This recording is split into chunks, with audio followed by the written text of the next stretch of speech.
आज की वीडियो हम लोग बात करने वाले हैं क्लास 10th के सेकंड हिंदी वर्णिका का थर्ड चैप्टर माँ, जिसका राइटर है ईश्वर पेटलीकर। इस कहानी के सारे ऑब्जेक्टिव क्वेश्चन देखेंगे। अगर आप क्लास 10th में 2022 के लिए तैयारी कर रहे हैं तो आप सिंपल पेन पेपर पे बैठ के इस क्वेश्चन को सॉल्व कर सकते हैं। मेरे आंसर बताने से पहले आप सारे ऑब्जेक्टिव को सॉल्व भी कर सकते हैं, और जब मैं आंसर बताऊं तो उससे आप मिला सकते हैं। इससे आपका तैयारी साथ में हो जाएगा। या फिर अगर आप पहली बार वीडियो को देख रहे हैं तो आप सावधानी से पूरी वीडियो को देखें, इसको सुने समझें और इसको साथ में अपने कॉपी पे भी नोट डाउन कर सकते हैं। इससे ये होगा आपको क्वेश्चन जल्दी याद हो जाएगा। तो चलिए, सबसे पहला क्वेश्चन है, मंगू किस कहानी का पात्र है? ऑप्शन ए दही वाली मगम्मा, बी नगर, सी ढहते विश्वास, डी माँ। तो हम लोग माँ चैप्टर को यहाँ पे देख रहे हैं, तो ये मंगू जो थी वो माँ कहानी का पात्र है, यानी कि ऑप्शन इसका डी सही होगा। इसके बाद देखते हैं हम लोग क्वेश्चन नंबर 2। क्वेश्चन नंबर 2 में कह रहा है कि माँ कहानी का कहानीकार कौन है? मैंने स्टार्टिंग में ही बता दिया। यहाँ पे 4 ऑप्शन हैं, ए सुजाता, बी ईश्वर पेटलीकर, सी सावरदैया, डी लक्ष्मी। तो इन चारों में से एक आंसर हमारा सही है, वो है ऑप्शन बी। इसका जो राइटर है यानी लेखक है ईश्वर पेटलीकर है। इनके बाद क्वेश्चन नंबर 3 को देखते हैं। 3 में कह रहा है कि माँ कहानी में किसकी ममता का वर्णन किया गया है? ए पिता, बी माँ, सी पुत्र, डी पुत्री। तो कहानी के नाम से आपको क्या लगता है कि किसके बारे में बात किया होगा? माँ के बारे में। तो यहाँ पे ऑप्शन बी सही होने वाला है। इसके बाद क्वेश्चन नंबर 4 देखते हैं। 4 में है, माँ कहानी का प्रमुख पात्र कौन है? ऑलरेडी ऊपर में पात्र के बारे में बात ही किया गया था, फिर भी यहाँ ऑप्शन है ए लक्ष्मी, बी सीता, सी नगम्मा, डी मंगू। तो आप समझ सकते हैं इसका जो सही आंसर होगा वो क्या होगा? 4 का होगा डी मंगू, क्योंकि वो माँ की बेटी थी इस कहानी में। क्वेश्चन नंबर 5 है, मंगू कैसी लड़की थी? ए अच्छी, बी खराब, सी पागल, डी गूंगी। तो यहाँ पे आपका एक आंसर सही होगा। तो मंगू जो थी किस टाइप की लड़की थी ये आपको बताना है। क्वेश्चन नंबर 5 का जो आंसर होगा वो होगा सी पागल थी, लेकिन पागल के साथ वो गूंगी भी थी, तो पागल और गूंगी लड़की थी। तो यहाँ पे दोनों आंसर सही होगा। तो आपको अगर ये परीक्षा में पूछेगा तो वहाँ पे ऑप्शन रहेगा पागल और गूंगी एक साथ ही रहेगा, या फिर ऐसा लिखा रहेगा कि अगर मान लो ए में पागल है, बी में गूंगी है, तो सी में लिख देगा या डी में लिख देगा ए और बी दोनों। तो मंगू जो थी पागल और गूंगी दोनों थी, तो आपको ये समझना है।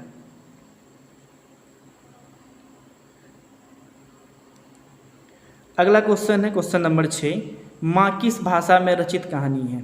ए बंगला, बी उड़िया, सी गुजराती, डी राजस्थानी। तो क्वेश्चन नंबर 6 का जो सही जवाब होगा वो होगा आपका सी, ये गुजराती कहानी है, यानी कि ऑप्शन सी इसका सही है।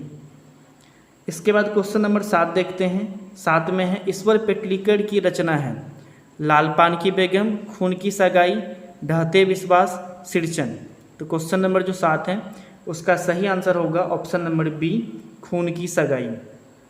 इसका देखते हैं क्वेश्चन नंबर 8। 8 में है, माँ कहानी किनके द्वारा लिखा गया है? A B R Narayan, B R Chopra, C Gopal Das Nagar, D ईश्वर पेटलीकर। तो जो माँ कहानी है इसका राइटर के बारे में बताना है कि इसका लेखक कौन है। तो ऑप्शन नंबर डी ईश्वर पेटलीकर इसका लेखक है। इसमें देखते हैं क्वेश्चन नंबर 9। 9 में लिखा है, माँ कहानी में कौन पागल था या पागल थी? मंगू की माँ, मंगू, मंगू का पाई, डी मंगू की बहन। तो इनमें से एक आंसर सही होगा। तो आपको ऑलरेडी पता है कि इसमें पागल कौन थी या कौन था, तो ये आंसर आप लोग बताइएगा। ऑलरेडी ऊपर में बात कर ही चुके हैं इनके बारे में, तो ये इसका आंसर आप हमें कमेंट में लिख सकते हैं कि पागल कौन थी। क्वेश्चन नंबर 10 है, किसके पागलपन में सुधार देख लोग मंगू की माँ को अस्पताल में जाने की सलाह दे रहे थे? ए कुसुम, बी पुष्पा, सी गुड़िया, डी सोनी। तो होता क्या है कि मंगू को उसकी माँ जो होती है अस्पताल में भर्ती नहीं करना चाहती है। कारण है कि वो जानती है और सोचती है कि अगर हॉस्पिटल में मंगू रहेगी तो उसका देखभाल सही से नहीं होगा, क्योंकि उसे किसी भी चीज़ का होश हवास नहीं था, सब चीज़ उसकी माँ करती थी। बट उसी के गांव की एक लड़की थी कुसुम, जो पागल थी उसको हॉस्पिटल में भर्ती किया गया, वो ठीक हो गई। तो लोग उनको देख के उसकी मम्मी को बता रहे थे कि अगर वो ठीक हो गई तब अपनी बेटी को भी वहाँ हॉस्पिटल में दे आइए, वहाँ से आपकी बेटी भी ठीक हो सकती है। उसकी माँ को भी लगा बात सही है, अगर वो ठीक हो गई तो मेरी बेटी भी ठीक हो सकती है। तो किसी तरह से वो मान गई थी। ये तो कहानी में आप पढ़ लीजिएगा। तो इसका जो सही आंसर होगा वो होगा ऑप्शन ए कुसुम। 11 में है मंगू की उम्र कितनी थी? 10 वर्ष, 11 वर्ष, 12 वर्ष, 13 वर्ष। तो जो मंगू थी वो थी आपका 12 वर्ष का, यानी ऑप्शन सी इसका सही है। अगला क्वेश्चन है मंगू की माँ को कितने पुत्र थे? 1, 2, 3, 4। तो इन चारों ऑप्शन में एक ऑप्शन सही होगा। वो क्या होगा कि मंगू की माँ को कितने बेटे थे, यानी पुत्र मतलब बेटे, तो उसको 2 बेटे थे और 2 बेटी थी। 2 बेटी, एक बेटी अच्छी थी और एक बेटी का जो थी वो मंगू ही थी। 13 में है मंगू जिस अस्पताल में भर्ती होती है वहाँ के कर्मचारी हैं व्यवहार कुशल, अव्यवहारिक, कठोर स्वभाव के, अनुभवहीन। तो इन चारों में से एक ऑप्शन सही है, वो है ऑप्शन नंबर ए व्यवहार कुशल, यानी अच्छे व्यवहार के लोग थे वहाँ पे। अगला है 14 नंबर, कहानी का प्रधान पात्र क्या है, यानी प्रमुख पात्र क्या है? मंगू, डॉक्टर, माँ, कुसुम। तीन चारों में से एक सही आंसर होगा। तो देखिए क्वेश्चन नंबर जो 14 है, इस कहानी में प्रधान पात्र पूछा गया है, यानी कि इस कहानी में अगर प्रमुख पात्र पूछा जाता, प्रमुख या प्रधान, तो मेन प्रमुख और प्रधान पूछने का मतलब है कि ये कहानी किसके बारे में है? ये है मंगू के बारे में। कहीं कहीं ऑप्शन आपको मिल जाएगा माँ, लेकिन माँ के बारे में ये कहानी नहीं है, ये कहानी है मंगू के बारे में, मंगू के बारे में बताया गया है। बट अगर आपको माँ और मंगू दोनों मिले तो आप माँ को टिक कर लीजिएगा, क्योंकि कहानी का नाम भी माँ है, तो माँ इसका प्रधान या प्रमुख पात्र है। मंगू अगर माँ नहीं हो तो मंगू को आप मार सकते हैं टिक। अगला क्वेश्चन देखते हैं, क्वेश्चन नंबर 15 में है इस तरह पागल पुत्री को तो एक माँ ही पाल सकती है, यह किसकी युक्ति है, यानी ये किसने कहा था ऐसा चीज़? डॉक्टर की, माँ जी के पुत्रों की, समाज के लोगों की, अस्पताल के कर्मचारियों की। तो क्वेश्चन नंबर जो 15 है, ऐसा कौन बोल सकता है कि एक पागल पुत्री को माँ ही पाल सकती है? गांव के लोग ही बोलते हैं, समाज के लोग ही बोलते हैं। तो 15 का सी आंसर सही है। अगला है क्वेश्चन नंबर 16, मंगू को पागलपन का रोग कब से था? 6 वर्ष की अवस्था से, जन्मजात से, 10 वर्ष से, इनमें से कोई नहीं। तो मंगू जो थी आपको पता होना चाहिए जन्म से ही पागल और गूंगी लड़की थी। ऑप्शन बी इसका सही होगा। इसीलिए मैंने ऊपर वाले क्वेश्चन में बताया था कि मंगू पागल और गूंगी दोनों थी, वहाँ पे ऑप्शन नहीं था, लेकिन मैंने आपको ऐसा बताया।